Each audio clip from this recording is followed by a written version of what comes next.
An elite doctor cruelly dares a maid's daughter to save a dying patient, mocking her.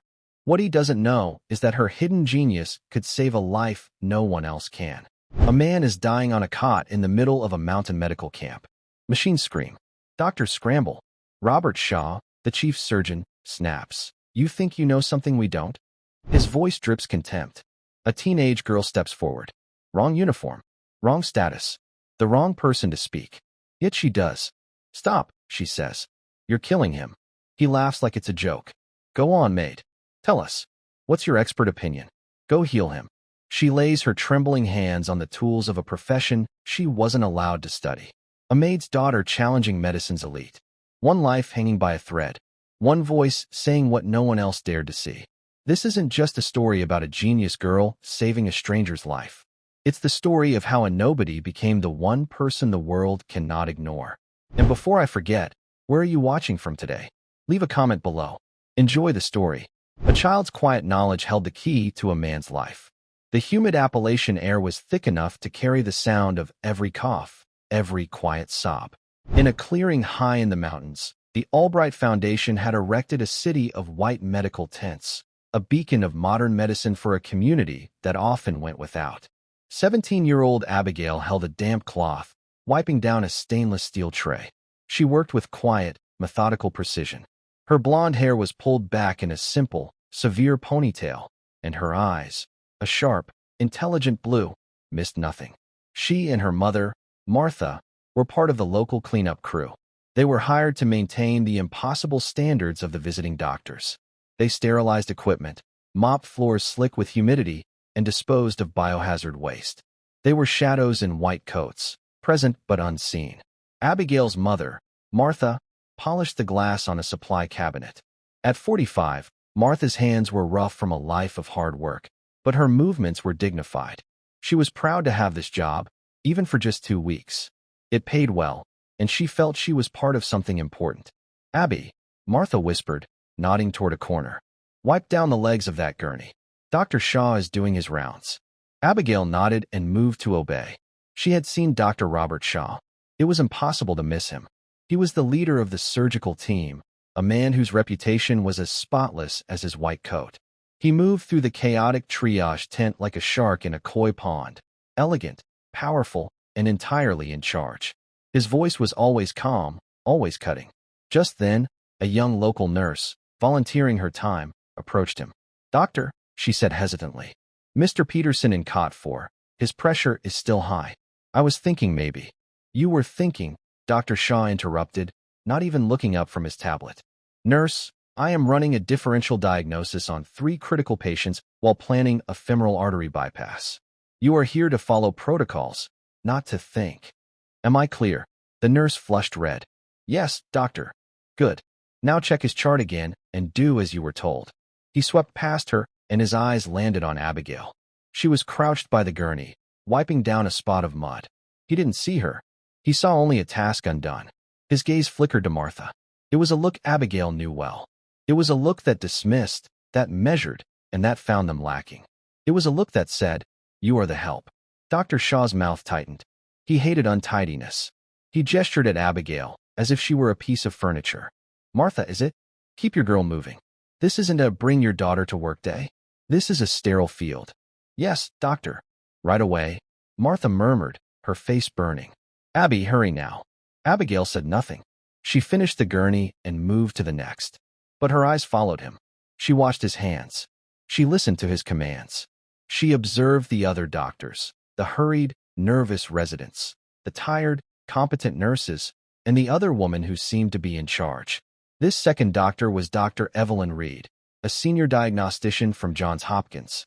She was older than Shaw, with kind, tired eyes behind wire-rimmed glasses. She watched Dr. Shaw with a look of clinical patience, as if observing a difficult but talented student. The doors to the triage tent burst open, and 2 men rushed in carrying a third. We need help. He just collapsed. The man they carried was in his 50s. His face was a pale, bluish-gray. He was gasping, a terrible, wet sound that rattled in his chest. Put him here, a resident shouted, guiding them to an empty trauma cot. The tent's energy shifted. Dr. Shaw was at the cot in an instant. Stats. Give me a pulse ox, BP cuff, and a 12-lead EKG. Now, the team moved. Sats are 84 and dropping, doctor, a nurse called out. He's coughing up. It's pink, frothy sputum, a resident said, his voice tight with alarm. Severe pneumonia, Dr. Shaw declared, his voice cutting through the panic. Atypical presentation. He's drowning in his own fluids. Get him on 15 liters, non-rebreather mask. And push 500 of saline to support his pressure. Martha, sensing the urgency, grabbed her daughter's arm. Abby, we need to clear out. We'll be in the way. But Abigail stood frozen, her eyes locked on the patient. She watched the nurse hang the non-rebreather mask. The man's panic only grew. He clawed at the mask, his eyes wide with terror. His breathing became worse. Doctor, Sats are down to 79. It's the pneumonia, Shaw snapped. The infection is too advanced. Increase the PEEP. Force the oxygen in. From the back of the tent, Abigail watched. Her hand went to the small, worn leather journal in the pocket of her oversized scrubs. It was her most precious possession. It had belonged to her great-grandmother, Florence Albright. Florence had been a combat nurse in World War II. She had served in field hospitals from Normandy to Bastogne. Her journal was not filled with personal feelings. It was filled with observations. Thousands of pages of handwritten notes on symptoms, treatments, and outcomes, sketched under candlelight while bombs fell. Abigail had read the journal so many times its pages were soft as cloth. She had memorized her great-grandmother's sharp, clear handwriting, and she knew what she was looking at. The fools always think it is the lungs, Florence had written in 1944, describing a soldier overloaded with fluids. They see the water and blame the vessel, not the pump. But look at the neck. Look at the froth. The veins stand out like ropes. The lungs are not sick, they are drowning. The heart is failing. Abigail looked at the patient. His neck veins were horribly distended. The pink froth on his lips was a classic sign. The high-flow oxygen was just forcing the fluid deeper into his lung tissue. They weren't saving him. They were killing him. Abby now, Martha hissed, pulling her arm. They're wrong, Mama. Abigail whispered, her voice trembling. What? They're wrong. It's not pneumonia. It's his heart. As they moved to leave, they passed two residents taking a break by the supply closet. Who's the girl? One resident whispered, sipping a coffee. She's with the cleaning crew. Martha's daughter. Why is she just staring? It's creepy. Shaw is going to have a fit if he sees her gawking at a critical patient. Probably just morbid curiosity, the first resident said with a shrug. Look, just try to stay out of Shaw's way today. He's in a mood. Martha gripped Abigail's hand tighter, her face set in a mask of polite composure. She pulled her daughter toward the exit. They didn't know that Abigail wasn't staring with morbid curiosity. She was staring in horror. The alarms on the patient's monitor suddenly shrieked. A long, flat tone. He's in V-fib. Patient is crashing. Get the cart. Shaw yelled. Starting compressions. The team flew into action. A resident began pumping on the man's chest. He's not responding. Doctor. Dr. Shaw was sweating now, his perfect composure cracking. He was losing a patient in front of his whole team. He looked up, his eyes wild with frustration, and they landed on Martha. She was standing by the door, frozen, her daughter's hand in hers, both of them watching. What are you still doing here? Shaw roared, his voice echoing in the sudden silence as the compressions paused. Martha flinched. We were just leaving, doctor. I'm so sorry. Sorry. Shaw laughed, a short, ugly sound. He was angry at the patient, at the residents, at himself. He pointed a gloved finger at Martha. You're all watching, staring at this man die. You think you know something we don't? You've been wiping floors and listening in. You think you're a doctor now? Martha turned pale. No, sir. Of course not. Then what is it? You've been here all week. You must have picked something up. His voice was dripping with sarcasm, a cruel, public humiliation. Go on, Maid. Tell us. What's your expert opinion? The resident stared, shocked. Dr. Reed looked up from her chart, her brow furrowed in disapproval. Martha just shook her head, tears welling in her eyes. Sir, please. What's the matter? Cat got your tongue. Shaw sneered. I thought you cared. Go on. Go heal him, if you care so much. He turned his back on her, a final, dismissive gesture. Charge to 200. Clear. A jolt went through the patient's body. Nothing. Still V-fib. Martha began to cry silently, her shoulders shaking with humiliation. Abigail, who had been silent this entire time, let go of her mother's hand. Her voice was quiet, but it cut through the tension like a scalpel. Stop. Every head in the tent turned. Dr. Shaw, paddles in hand, froze. He turned around slowly. Abigail was walking toward him. She was walking past the residents, past the supply carts, and straight toward the dying man. What did you say? Shaw asked, his voice dangerously low. I said stop, Abigail repeated. Her fear was gone, replaced by a cold certainty. You're going to kill him. The tent was absolutely silent. The only sound was the steady, ominous tone of the heart monitor. Abigail, no. Martha cried, rushing forward. Abigail put a hand out, stopping her mother without looking back. Her eyes were fixed on the patient. Dr. Shaw's face shifted from shock to disbelief, and then to a dark, cold amusement. Well, it seems the help has an opinion after all. He gestured to the dying man with a sweep of his hand. Be my guest. Dr. Shaw's mocking words, be my guest, hung in the air. The long, flat tone of the heart monitor was the only reply. Martha rushed forward, grabbing her daughter's thin arm. Abby, no. Come away. Please. You don't know what you're doing. Mama, Abigail said, her voice quiet but vibrating with a strange new power. Let go. I do know. She gently pulled her arm free and walked to the head of the cot. The residents and nurses froze, looking at Dr. Shaw for guidance. But Shaw was paralyzed, his face a mask of disbelief. This was not how his joke was supposed to end. Abigail looked at the patient, then at the monitors, then at the nurse holding the oxygen mask. You, Abigail said, her voice clear and sharp. Take that mask off him. Now. The nurse looked at Dr. Shaw. Doctor, he's hypoxic, you little fool. Shaw snapped, recovering his voice. He needs that oxygen.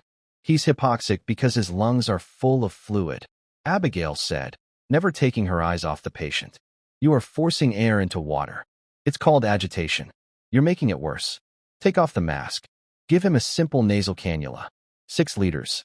That's insane, a resident muttered. I will have you forcibly removed. Shaw shouted.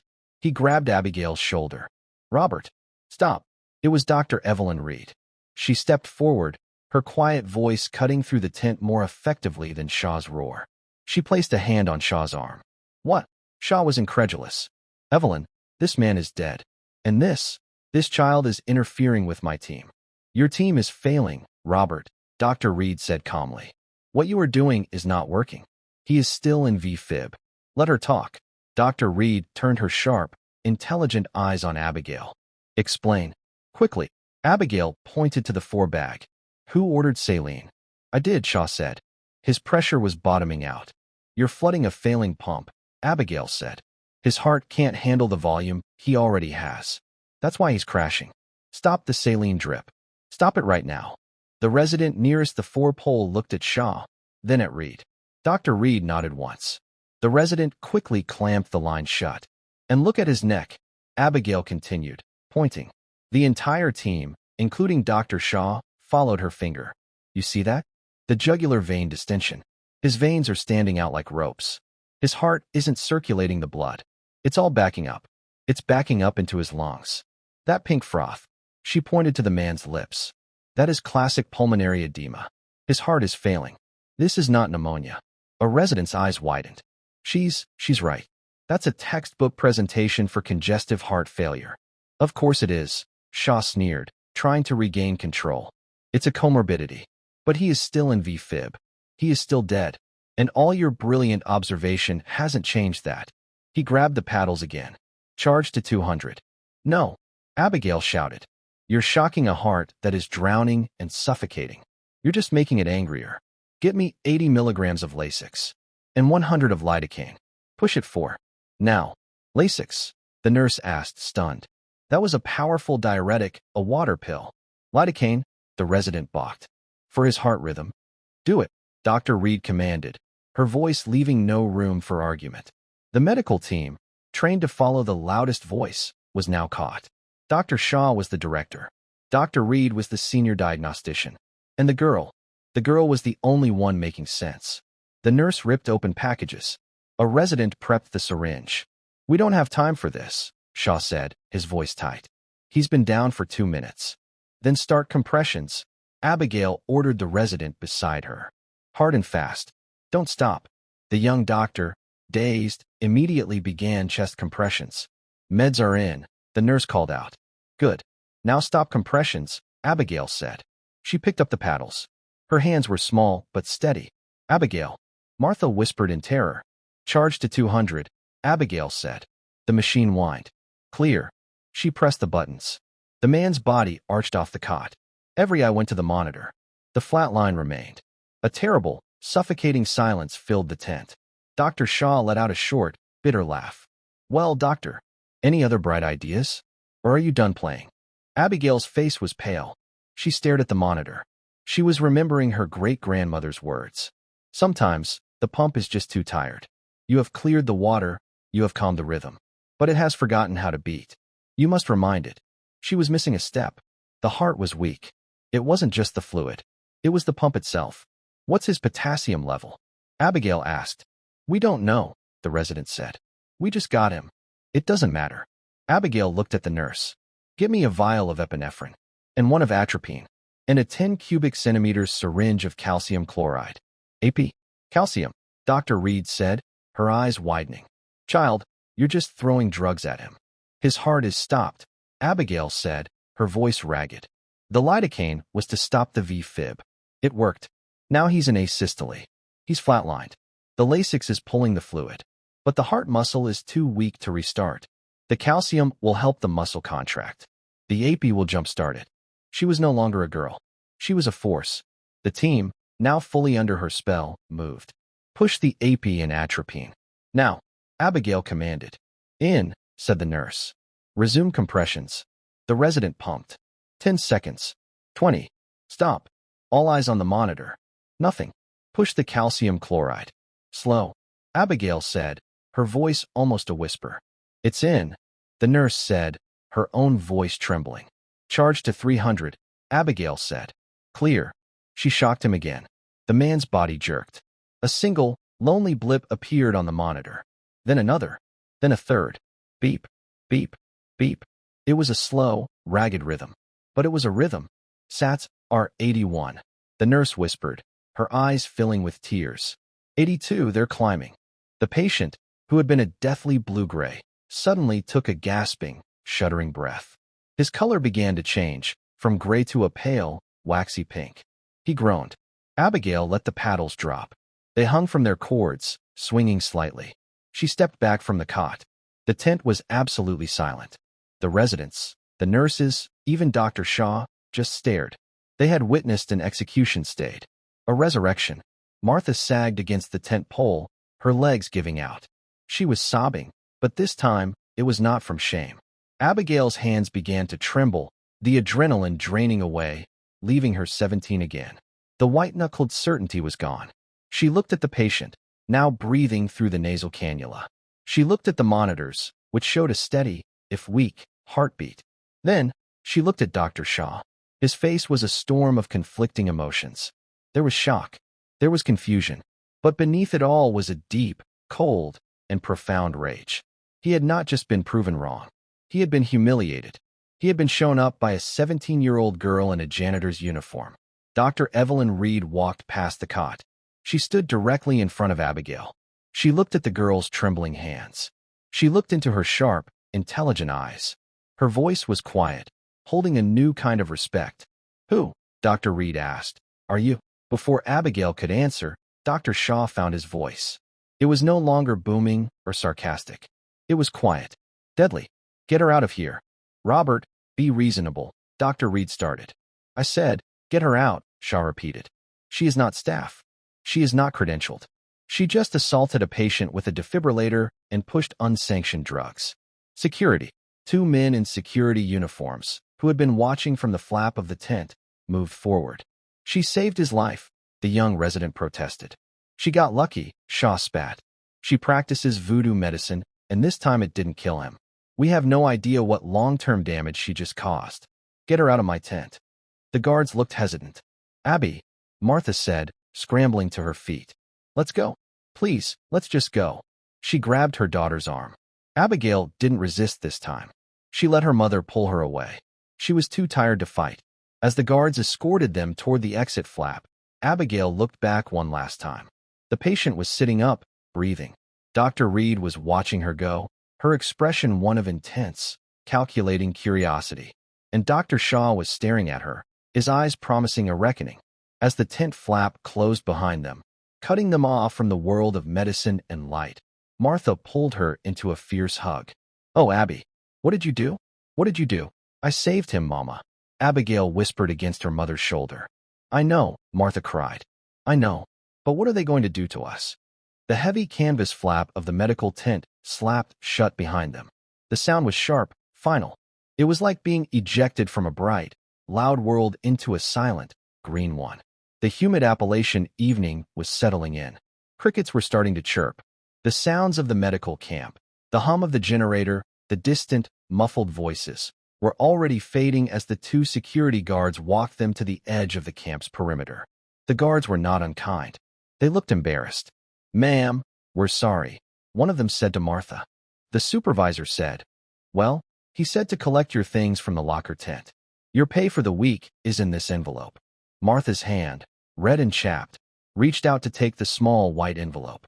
It was thin. "So, we're fired," Martha stated. It wasn't a question. "I'm afraid so, ma'am. Dr. Shaw's orders. He said you're not to be on the site." Martha nodded, her dignity a thin, brittle shield. "I understand. Thank you." She turned and, without looking at her daughter, began the long walk down the dirt path that led to their small cabin 2 miles below. Abigail walked beside her. For 10 minutes, the only sound was the crunch of their footsteps on the gravel and Martha's quiet, hitching breaths. The shame of being dismissed by Dr. Shaw had been replaced by a cold, numbing dread. "He'll ruin us, Abby," Martha finally whispered. Her voice was cracked. "He's a big, important man. From a big city. He'll tell everyone we're troublemakers. No one will hire me. Not even to clean at the diner." "He was wrong," Abigail said. Her voice was flat. The adrenaline was gone, leaving a deep, hollow exhaustion. "Right or wrong doesn't matter for people like us." Martha burst out, stopping on the path. She spun to face her daughter, her face pale in the dusk. "You don't see, do you?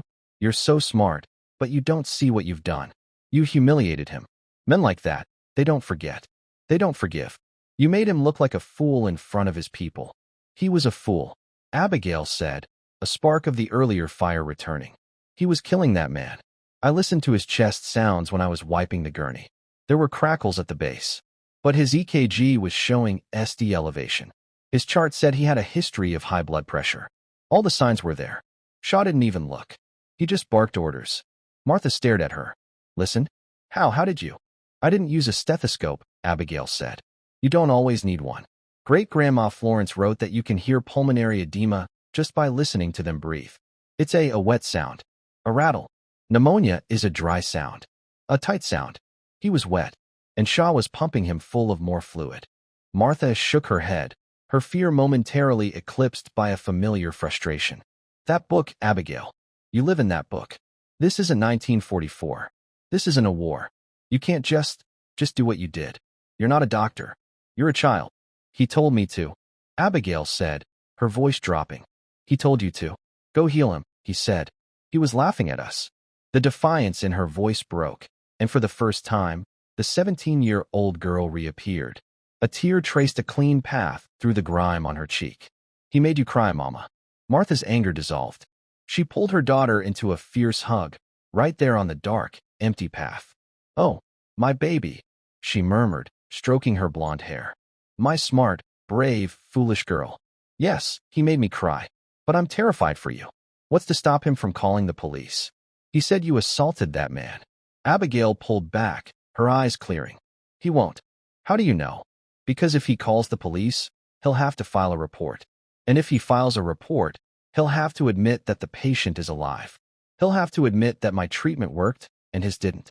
Men like him," she said, echoing her mother's words, "can't ever admit they were wrong.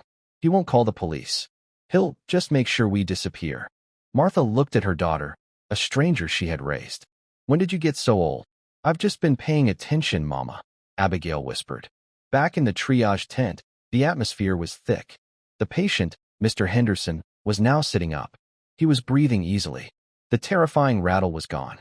The nurse who had pushed the drugs was checking his blood pressure. "It's 130/85, she announced, her voice full of wonder. "It's stable. His sats are 96% on the cannula. His lungs are clear. I can't believe it." Dr. Shaw was standing by a sink, stripping off his gloves. His back was rigid. She was right. The young resident, the one who had done compressions, said aloud. He couldn't help himself. It was flash pulmonary edema. A cardiac event, not a respiratory one. She diagnosed it in 30 seconds. "She got lucky, Dr. Miles," Shaw said, his voice dangerously quiet.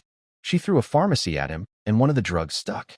It was a reckless, idiotic display, and I will not have it discussed." Robert, Dr. Evelyn Reed had been watching him. She walked over, her glasses low on her nose. "A word. Outside." She didn't wait for a reply. She pushed through the tent flap. For a moment, Shaw didn't move. The entire team was watching him.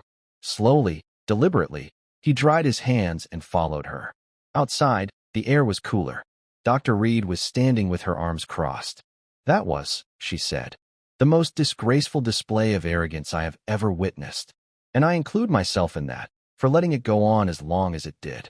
Evelyn, you have no right." "I have every right," she cut him off. "Your ego, Robert. Your pride. You were so convinced of your own diagnosis that you ignored the patient. You ignored the symptoms. You saw fluid in the lungs, and you stopped thinking. You were going to let that man die, so long as you died following your own protocol. And what she did was better." Shaw shot back. "Unsterile. Unlicensed. She's a child. A janitor's daughter. What if she'd been wrong? What if the calcium chloride had sent him into an irreversible arrhythmia? It's my license on the line. Mine." "She wasn't wrong," Reed said simply. "That's what's eating you, isn't it? It's not that she was reckless. It's that she was right. Her diagnosis was more astute, her treatment more effective, than the chief of surgery for the entire Albright Foundation." Shaw's face was white. "I had her fired. Her and her mother." Evelyn Reed looked at him, and her expression was not one of anger. It was one of pity. "You did that," she said, "because you are a bully. But more than that, you did it because you are a coward. You are afraid of her. You are afraid of an uneducated 17-year-old girl. I am not. You are. You're afraid of what she represents. That all your years, all your titles, all your prestige can be undone by someone with a clear pair of eyes and a brain that works. You made a joke, Robert. You told a maid to heal a dying man, and her daughter did. Now you have to live with that." She started to walk away. "I'm filing a report. Evelyn," he called after her. "I'm having her credentials, if she even has them, blacklisted." Dr. Reed stopped. She looked back at him, a sad smile on her face. "You do that, Robert. You write your report, and I'll write mine." She left him standing there alone in the dark. Their cabin was tiny, just 3 rooms, but it was spotless. Martha sat at the small kitchen table, her head in her hands. The envelope with the cash was on the table. It wasn't enough to cover rent. Abigail ignored it. She walked to her small bedroom. Under her cot, she pulled out a battered wooden box. She opened it. Inside, there was only one thing. A leather-bound journal, its cover worn smooth, the paper inside yellowed and fragile. The spine was stamped with a small medical caduceus and the name, Florence A. Albright. Albright, Abigail whispered to herself. The same name as the foundation that had just fired her. She had always wondered. She'd been told her great-grandmother was a distant, poor relation of the famous medical family. A black sheep. She brought the journal to the kitchen table. Martha looked up, her eyes red. "Not that book, Abby. Please. I don't have the strength for your stories tonight." "It's not a story," Abigail said. She opened it to a page marked with a faded red ribbon. Her finger traced the elegant, sharp handwriting. "August 1944. Field Hospital. St. Lo." Abigail read aloud. Her voice was steady. "Patient presented with severe dyspnea, frothing at the mouth, and cyanosis. The field surgeon immediately diagnosed mustard gas exposure." He was wrong. She looked at her mother. The man's veins were like ropes. His heart was failing. "I call it drowning from the inside. The surgeon was trying to clear his lungs, but I knew we had to drain his body. I gave him a high-dose tincture of foxglove to strengthen the heart, and a crude diuretic I made from horsetail. The surgeon called me a witch. But the patient lived." Abigail closed the book. She saw it, Mama. Over and over. And she wrote it down. What to look for. What to do. I didn't guess. I I knew. I've read this book every night for 5 years. I know it by heart. I know her. Martha looked at the book, then at her daughter's earnest, intelligent face. The fear was still there, but a new emotion was creeping in. Oh, your great-grandmother. She was a legend. My grandmother used to say she was the smartest woman anyone in our line had ever known, and the bravest. She saved hundreds of men. And they kicked her out of the Army Nurse Corps, Abigail said quietly, for insubordination and practicing medicine without authority. Just like Dr. Shaw. The parallel hung in the air between them. A sharp knock on the cabin door made both of them jump. Martha's face went white.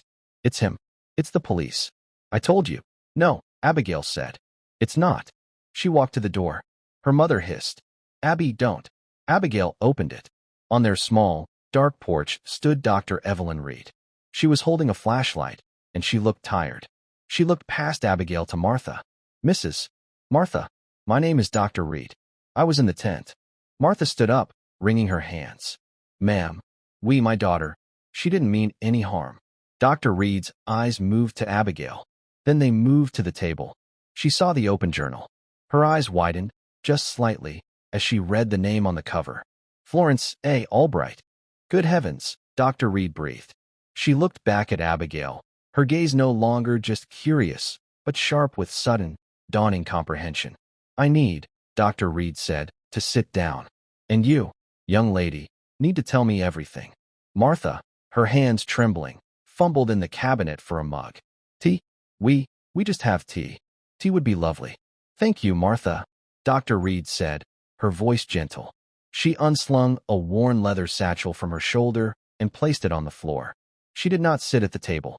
Instead, she knelt on the rough wooden floor in front of the open journal. Abigail watched her, her heart hammering. Martha, moving like a ghost, put a kettle of water on the small stove. Dr. Reed looked from the journal to Abigail, then back to the journal. Florence A. Albright. May I? Abigail nodded.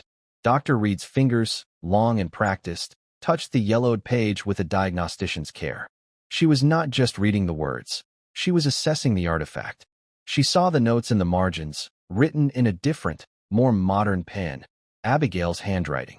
Questions, observations, cross-references to other pages. My great-grandmother, Abigail said, her voice barely a whisper. I know, Dr. Reed said. She finally sat in the chair Abigail had pulled out for her. I know who she was. Or rather, I know the legend. Martha brought over 2 mismatched mugs and a tea bag for Dr. Reed. Legend, ma'am. Dr. Reed wrapped her hands around the warm mug. Florence Albright, she said, her eyes distant, was the sister of Harrison Albright, the man who founded the foundation. The man whose name is on our tents, our paychecks, our equipment. Martha gasped. We were told we were a distant relation, a poor branch. You are, Dr. Reed said with a grim smile. You are the real branch. Harrison was a businessman. Florence was the genius. The story goes that Harrison built his initial fortune on a patent for a new type of field blood transfusion kit. A patent, she said, tapping the journal, that I would be willing to bet was based entirely on her work, her battlefield innovations. Abigail looked down at the book. Page 94. A better system for blood. The glass bottles break. We need sterile, collapsible bags. Dr. Reed's smile faded. He made millions. Florence, as the story goes, refused to take a penny. She called it blood money. She said he had commercialized a tool meant to save lives, not build mansions. She continued to work in field hospitals and rural clinics. She died with nothing. Harrison Albright, in his old age, felt a surge of guilt. He started the Albright Foundation to bring medicine to the world, using the money he'd stolen from her to do it. She was the black sheep, Martha, because she was the only one with any integrity. Dr. Reed took a sip of the tea. And you, she looked at Abigail, are her direct descendant. And you have her book. She's always been smart, Doctor, Martha said, her voice shaking. Too smart. She reads all the time. Doesn't have friends. Just this. She pointed to the journal. I tried to get her to read other things. Novels. School books. But it was always that. Why? Dr. Reed asked Abigail directly. It's not just a book. It's a manual. For you. What? Abigail stared at her hands. Because, No one else would listen. Listen to what?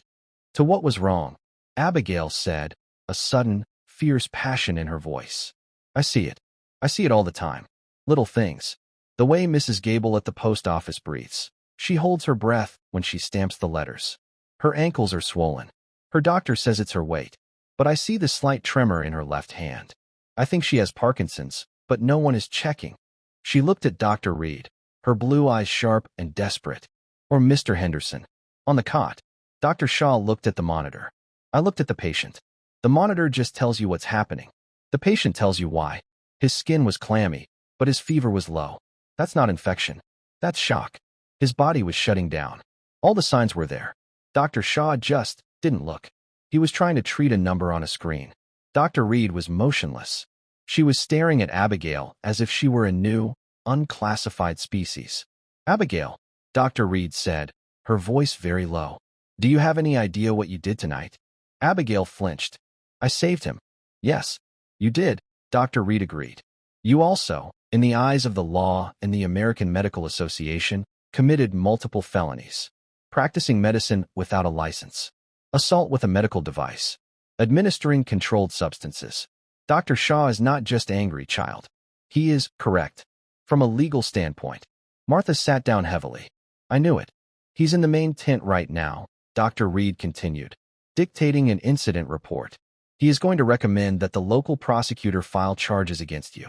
He's building a case that you are a danger, a loose cannon, and that he had to fire your mother to protect the camp from liability. But you, Martha stammered. You're a doctor. You saw. You can tell them. I can, Dr. Reed said. I can file a dissenting report. I can state that, in my medical opinion, your daughter's intervention was directly responsible for saving the patient's life. It will become my word against Dr. Shaw's. Who will they believe? Abigail asked. Dr. Reed gave a small, sad smile. He is the director of the foundation, a world-renowned surgeon, and a man. I am a diagnostician. And you? You are a 17-year-old girl with a book from World War II. It is not a fair fight. Abigail's face hardened. So, you're not going to help. I didn't say that. Dr. Reed leaned forward. I have a complex case. A patient I've been consulting on back in Baltimore. A young man, 30 years old. He's been to 8 specialists. He's dying. We don't know why. We are all, as you put it, treating the numbers on the screen. She reached into her satchel and pulled out a thick manila folder. She dropped it on the table on top of the journal. I'm going to finish my tea. I'm going to walk back to the camp. It's a 2-mile walk. Let's say 1 hour. Abigail just stared at the folder. What is this? It's his file, Dr. Reed said. Charts. Blood work. EKG strips. MRI reports. Everything. 8 specialists have looked at this, Abigail. 8 world-class minds. And we are all stumped. She stood up and put her mug in the sink. You're not a doctor. You're not a student. You are, as Dr. Shaw so cruelly pointed out, the help. But I saw what I saw. And I am a scientist before I am a colleague. And I cannot ignore new data. She walked to the door. I'm going to file my report tonight, Dr. Reed said. What I write in it depends on what I find when I come back in an hour. Martha looked at the folder as if it were a bomb. Doctor, wait. What are you asking her to do? It's not fair. You're using her. Dr. Reed turned, her hand on the doorknob. Her kind eyes were now as hard as steel. Yes, Martha, I am. Because Robert Shaw is not just a bully. He's a bad doctor. He's arrogant. He's lazy, and he cuts corners. And his ego is going to get people killed. I can't fight him on policy. I can't fight him on hospital politics. He always wins. She looked at Abigail. But I can fight him with results. That man in the tent, Mr. Henderson, that was one result. Give me another. Give me something I can use. Give me leverage. Show me that tonight wasn't a one-time guess. Show me you are your great-grandmother's heir. She opened the door and stepped out into the dark. 1 hour, Abigail. The door clicked shut. Abigail and Martha were alone. The only sound was the ticking of a small clock on the wall and the distant hum of the generator from the camp they were banished from. Martha looked at the thick folder. Abby, don't. It's a trap. She's just like him. No, she's not, Abigail said. She pulled the folder toward her. Her hands were steady now. She's smart. And she's desperate. And she's given me a chance. A chance? A chance to do what? To go to jail. A chance to prove I'm not crazy, Abigail said. She opened the folder. The first page was a summary. Patient, James Pope, 32 years old. Presenting complaint, progressive muscle weakness, episodic syncope, fainting, and persistent, unexplained fevers. Abigail pulled the journal closer. She flipped to the back, where Florence had created a cross-referenced index of symptoms. Fever, persistent. Weakness, general. Mama, Abigail said, her eyes already scanning the first page of blood work. I need you to be quiet, and I need more light. Martha watched her daughter. The child who had been weeping on the path was gone. The girl who had been fired was gone. In her place was a woman she had never seen before. Her daughter's face was set in a look of absolute, terrifying concentration. She was no longer just reading. She was hunting. Martha lit the 2 kerosene lamps they owned and placed them on the table. She sat down, her hands clasped, and began to pray. Meanwhile, back at the camp, Dr. Shaw was pacing in the administrative tent.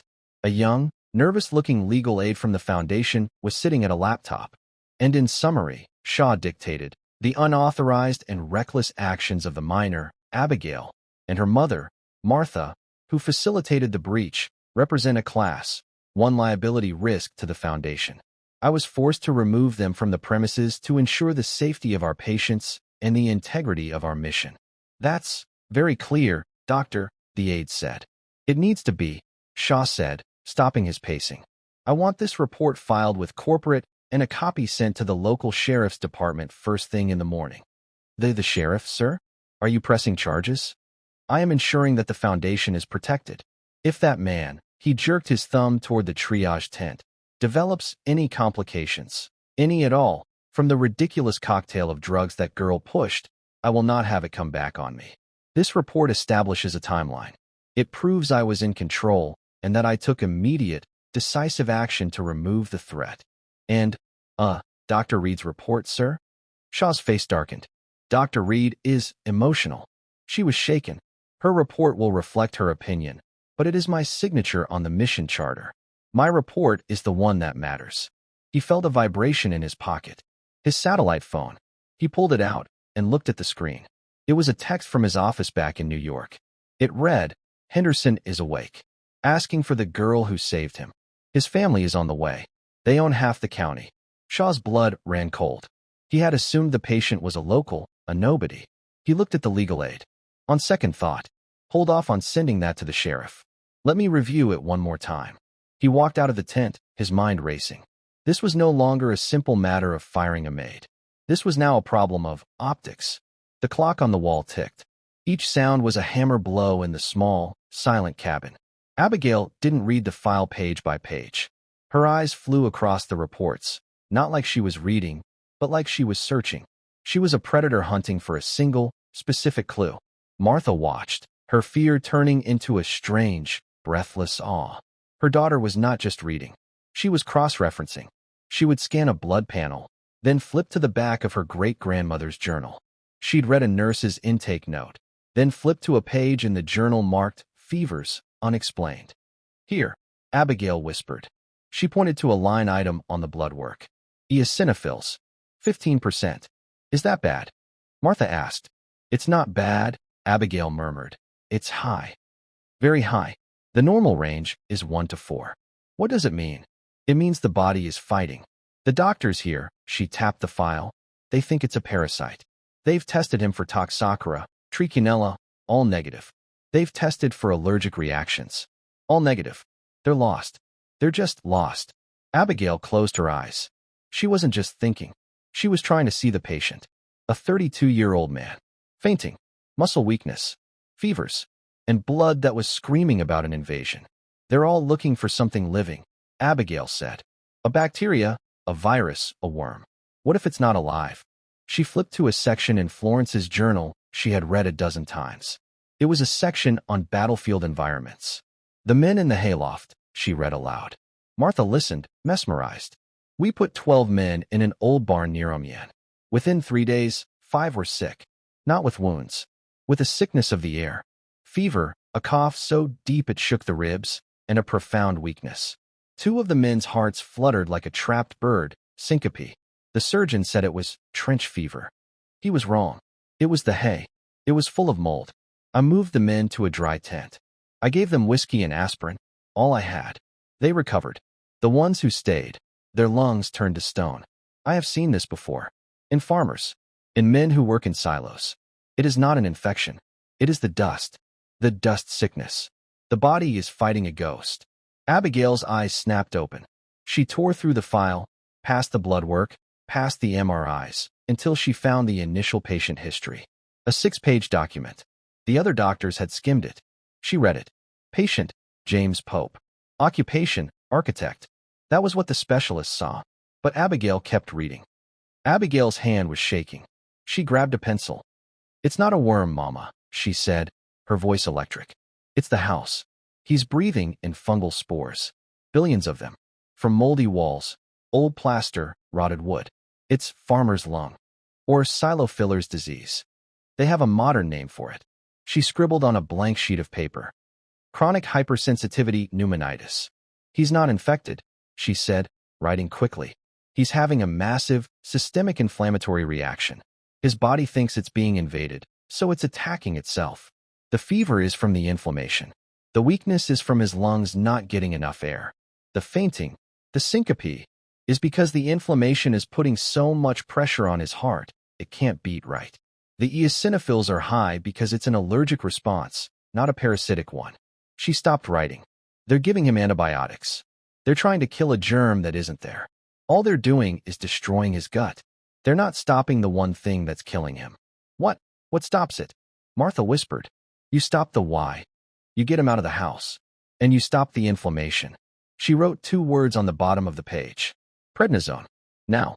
She looked at the clock. 48 minutes had passed. He's dying, Abigail said, because 8 specialists are looking at his blood and not his life. As if summoned, a knock came at the door. Martha opened it. Dr. Reed stood on the porch, her face unreadable in the dark. Your hour is up. Abigail stood. She walked to the door and held out the single sheet of paper. Here, she said. Dr. Reed took the paper. She held her flashlight to it.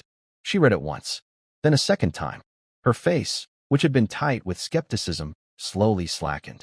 She looked from the paper to the file on the table, then to the open journal. Farmer's lung, she said. From the renovation. Yes, Abigail said. The eosinophils. It's not a parasite. It's an immune response to the spores. Yes. And you're recommending high-dose steroids. Immediately, Abigail said. And an air quality test of the farmhouse. He's breathing in aspergillus or stachybotrys. He's drowning in it. Dr. Reed looked at the 17-year-old girl. She saw no pride, no arrogance, just certainty. How? Dr. Reed whispered. Did you know? Abigail just tapped the leather journal. My great-grandmother knew. She saw it in a barn in France in 1944. Dr. Reed was silent for a long, heavy moment. She folded the piece of paper and put it in her coat pocket. Lock this door, Martha, Dr. Reed ordered. Do not open it for anyone. Not the police. Not the guards. Especially not Dr. Shaw. Do you understand me? Martha nodded, her eyes wide. Dr. Reed looked at Abigail. What you did tonight. It may have just started a war, child. Or it may have ended one. I'm not sure which. She turned and disappeared into the night, walking quickly, her flashlight beam cutting through the darkness. The administrative tent was bright. Dr. Shaw was pouring his 4th cup of coffee. The legal aide was typing, his face pale. Let's just reread the section on liability. Shaw was saying, his voice strained. He was stalling. The text about the Henderson family had terrified him. The tent flap ripped open. Dr. Reed strode in, her face like thunder. Evelyn, Shaw said, forcing a smile. I was just clarifying my report. We need to protect the foundation, of course, but I am not here about Henderson, Robert, Dr. Reed said. You're not. He was confused. I'm here about James Pope. The Baltimore Consult. Shaw's brow furrowed. The multi-system failure? What about him? Dr. Reed threw Abigail's note on the table. I got a new consult. From the girl you just fired. Shaw picked it up. He read it. A look of disbelief crossed his face, followed by a short, barking laugh. Farmer's lung? Are you insane? We ran a full pulmonary workup. His lungs are clear. This is absurd. His lungs are not clear, Dr. Reed said, her voice low and dangerous. They are systemically inflamed. You didn't see it on the X-ray because it's not a bacterial mass. It's tissue-wide inflammation. You saw the high eosinophil count, and you went on a safari. You never once considered the environment. He's renovating a 150-year-old house. He's breathing in mold. Shaw's smile vanished. He knew the case. He knew the high eosinophil count. He knew they had found no parasite. He had been as stumped as the others. It's a guess, Evelyn. A lucky guess.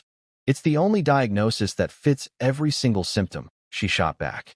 The fever, the weakness, the syncope, the blood work. It explains everything.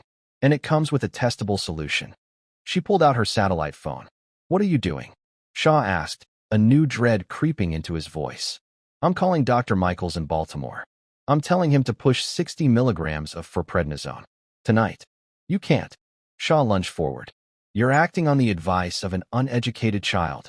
If you're wrong, if he has a fungal infection and you give him steroids, you will suppress his immune system and kill him. You will be ruined, Evelyn. And you will take this foundation with you. And if she's right, Dr. Reed said, not flinching, a man who has been dying for 6 months will be breathing freely by morning. A man your entire team of specialists gave up on. I'm willing to stake my career on that. Are you? She began to dial. Shaw watched her, his face ashen. He was a gambler who had just seen his opponent go all in. He looked at the legal aide, who was staring, wide-eyed. He looked at the report on the screen, the one that would ruin a 17-year-old girl. He looked at Dr. Reed, who was calmly waiting for her call to connect. Evelyn, wait. His voice was a croak. She stopped dialing. Don't make that call. Not yet. Why not, Robert? This is a complex situation. We need consensus. I have consensus, Dr. Reed said.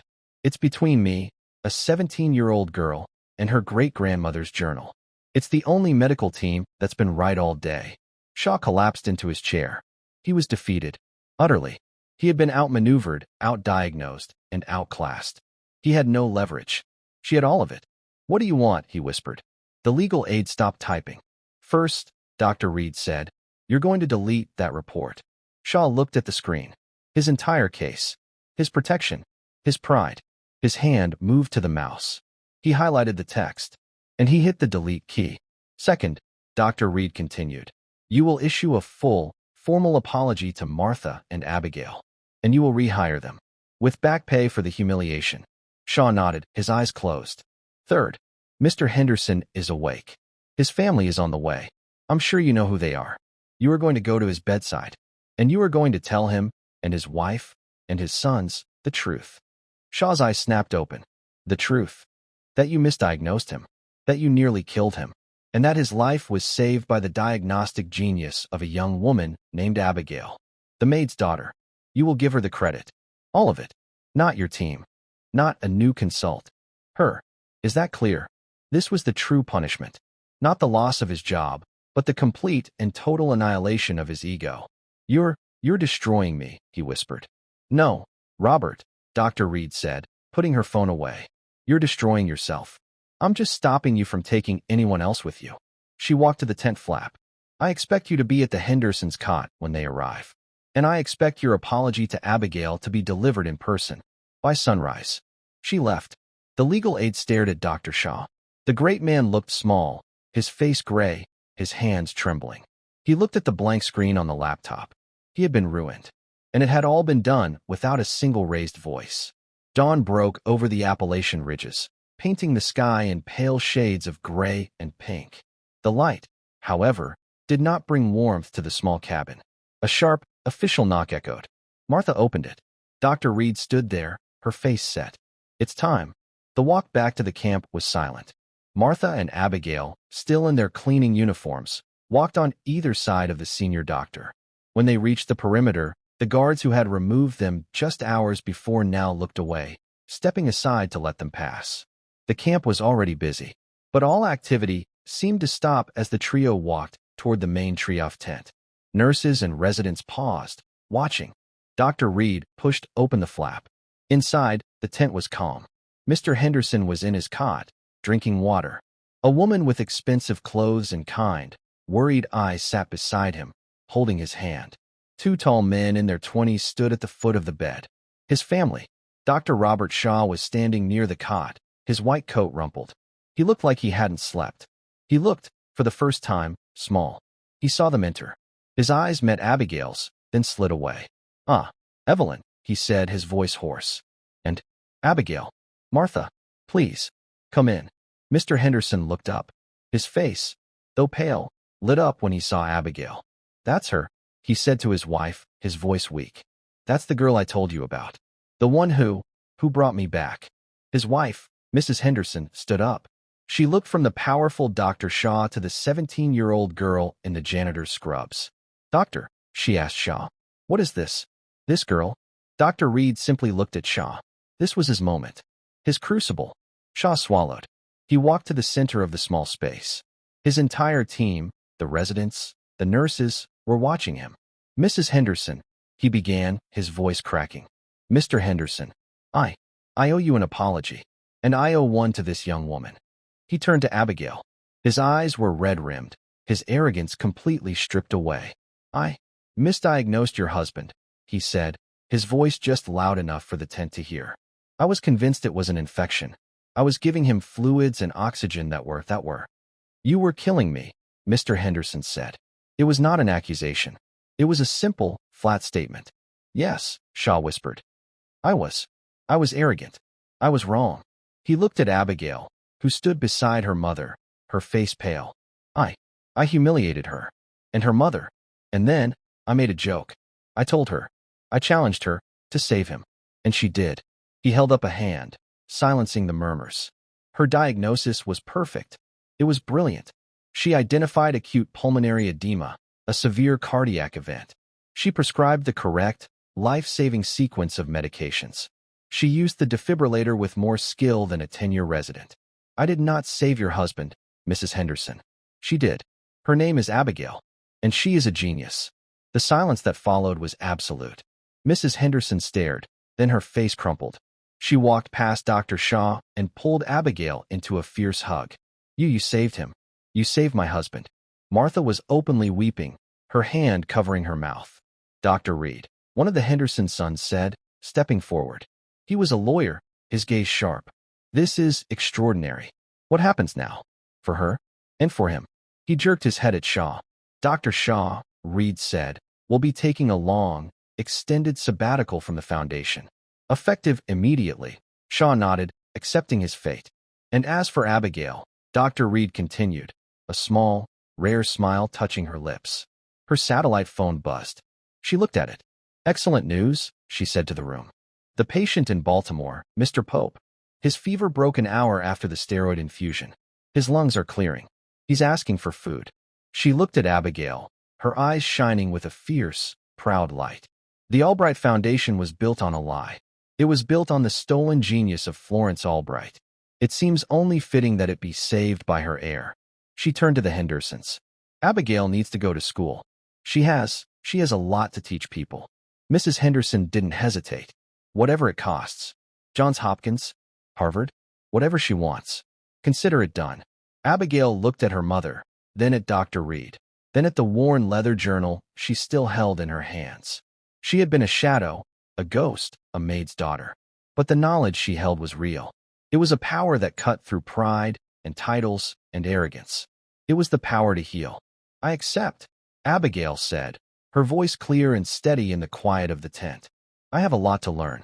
And," she added, looking at the assembled doctors, "I have a lot to teach." Dr. Reed put an arm around her. "Yes, you do." The two of them stood there, the veteran diagnostician and the young prodigy. A circle, closed after 2 generations. The genius of the woman who wrote the book had finally found its voice in the girl who had read it. And that's where we'll end the story for now. Whenever I share one of these, I hope it gives you a chance to step out of the everyday and just drift for a bit. I'd love to know what you were doing while listening. Maybe you were listening with a cup of tea, sitting on the porch, or just settling in for a calm evening. Drop a line in the comments. I really do read them all. And if you want to make sure we cross paths again, hitting like and subscribing makes a huge difference. We are always trying to improve our stories, so feel free to also drop your feedback in the comment section below. Thanks for spending this time with me.